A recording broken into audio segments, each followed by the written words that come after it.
जादुई कहानियाँ देखने के लिए हमारे चैनल को सब्सक्राइब करें और बेल आइकन जरूर दबाएं। एक बार की बात है, धौलपुर नाम के एक गांव में नैना नाम की एक लड़की रहा करती थी।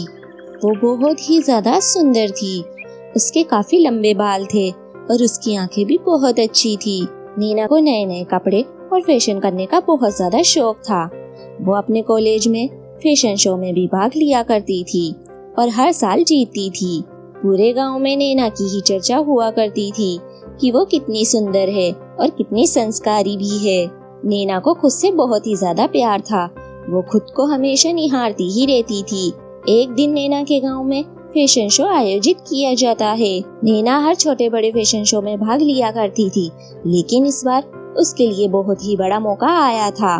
नैना के माता पिता भी उसे बिल्कुल भी मना नहीं करते हैं और उसे फैशन शो में जाने के लिए हाँ कर देते हैं। नैना के माता पिता नैना का बहुत ही ज्यादा सपोर्ट किया करते थे।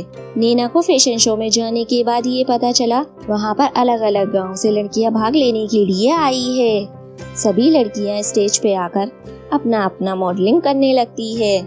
जो इस फैशन शो में जीत जाती है वही इस फैशन शो की विनर बनती है। अब केवल फैशन शो में आखिरी ही पड़ाव था। सभी लड़कियां नैना को देखकर उससे जलने लगती हैं, क्योंकि नैना फैशन शो में बहुत ही अच्छी मॉडलिंग कर रही थी। उस फैशन शो में रेखा नाम की एक लड़की थी जो नैना से बहुत ही ज्यादा जल रही थी। मैं ऐसा होने नहीं दूंगी। मैं हर बार हर फैशन शो में जीतती हूँ, लेकिन इस बार मैं दूसरे नंबर पे आ रही हूँ। कुछ भी हो जाए मैं ऐसा बिल्कुल नहीं होने दूंगी और न ही मैं इस फैशन शो में लास्ट आऊंगी। मुझे तो ये समझ नहीं आता आखिर उस नैना में है क्या। दूसरे दिन फैशन शो का लास्ट दिन था। रेखा मन ही मन जल रही थी। वो खुद के विनर होने से पहले उसे हराने का ही सोच रही थी। ये सब सोचने के बाद रेखा नैना के रूम में जाती है। नैना आखिरी पड़ाव के लिए तैयार हो रही थी। दोनों आपस में बातें करती है और रेखा वहाँ से चली जाती है और वो बस यही सोचती है कि आखिर उसे हटाए कैसे। अभी तक रेखा की मेकअप आर्टिस्ट नहीं आई है, क्यों ना मैं उसका मेकअप ही बिगाड़ दूं। उसके बाद रेखा मेकअप आर्टिस्ट बनकर अपने मुंह पर मास्क लगाकर उसके रूम में जाती है। अरे आपको कितनी देर हो गई? मैं कब से आपका इंतजार कर रही थी।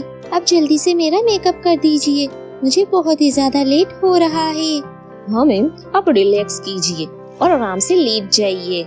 मैं आपका मेकअप कर देती हूँ और आप अपनी आंखें बंद कर लीजिए एकदम रिलैक्स होके।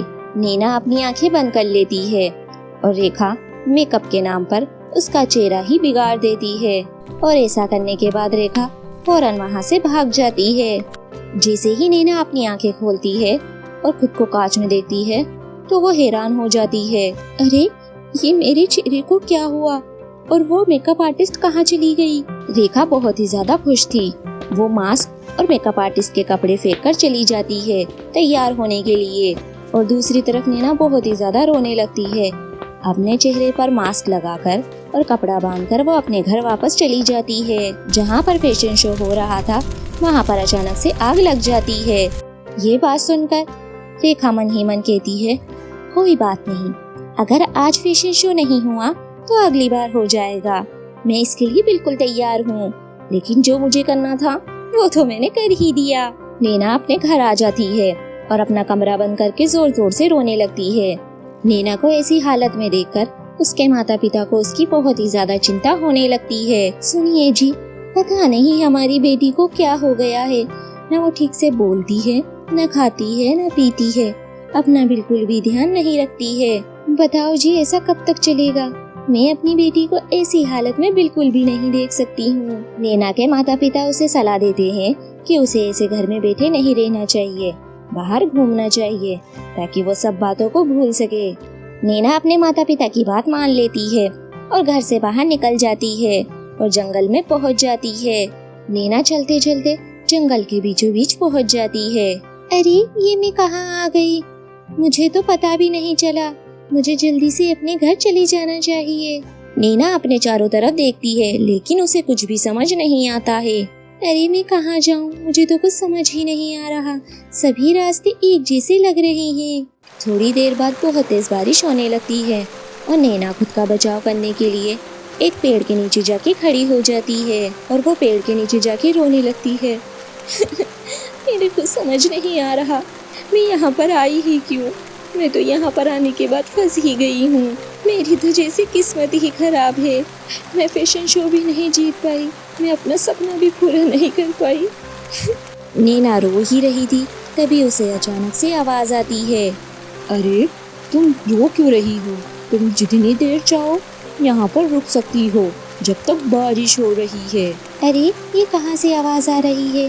मेरे आसपास तो कोई दिखाई नहीं दे रहा है। अरे मुझे बहुत ज्यादा डर लग रहा है, लगता है ये पेड़ भूतिया है। अरे तुम डरो मत, मैं कोई भूतिया पेड़ नहीं हूँ।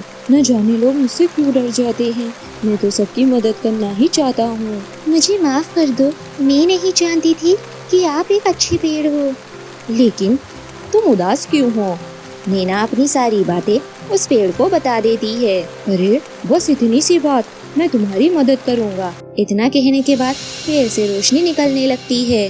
अचानक से एक पेड़ से पत्ता गिरता है और नैना के फेस पे जाकर लग जाता है। नैना पहले की तरह सुंदर दिखने लगती है। नैना अब तो तुम खुश हो ना? आपका बहुत बहुत शुक्रिया जो आपने मेरी इतनी मदद की। आपकी वजह से अब मैं फैशन शो में भाग ले सकती हूँ। पेड़ उसे अपने घर भी भेज देता है अपनी जादुई शक्तियों से। नैना अपने घर वापस आ जाती है और अगले ही दिन फैशन शो का लास्ट दिन था और वो फैशन शो में भाग ले लेती है।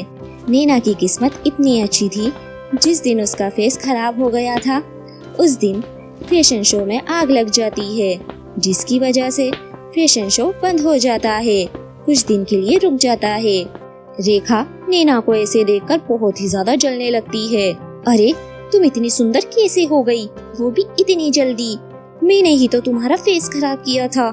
नैना को सब समझ आ जाता है कि आखिर ये सब रेखा ने ही किया था। अच्छा तो तुम हो जिसने मेरे साथ ऐसा किया। मैं तुम्हें ये बताना बिल्कुल भी जरूरी नहीं समझती हूँ। आखिर मैं इतनी खूबसूरत कैसे लगने लगी? रेखा को अब कोई भी पसंद नहीं करता था, वो सब उससे मुंह फेर लेते हैं। अब फैशन शो का आखिरी पड़ाव स्टार्ट हो गया था और सभी फैशन शो में अपनी मॉडलिंग करने लगते हैं और अब रिजल्ट का वक्त आ गया था और फैशन शो की अनाउंसमेंट होने लगती है।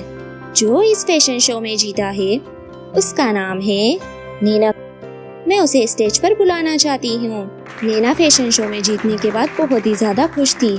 वो अपने सपने की तरफ एक कदम बढ़ा चुकी थी। नैना मन ही मन पेड़ का धन्यवाद कर रही थी। अब वो अपनी जिंदगी में बहुत ही ज्यादा खुश थी।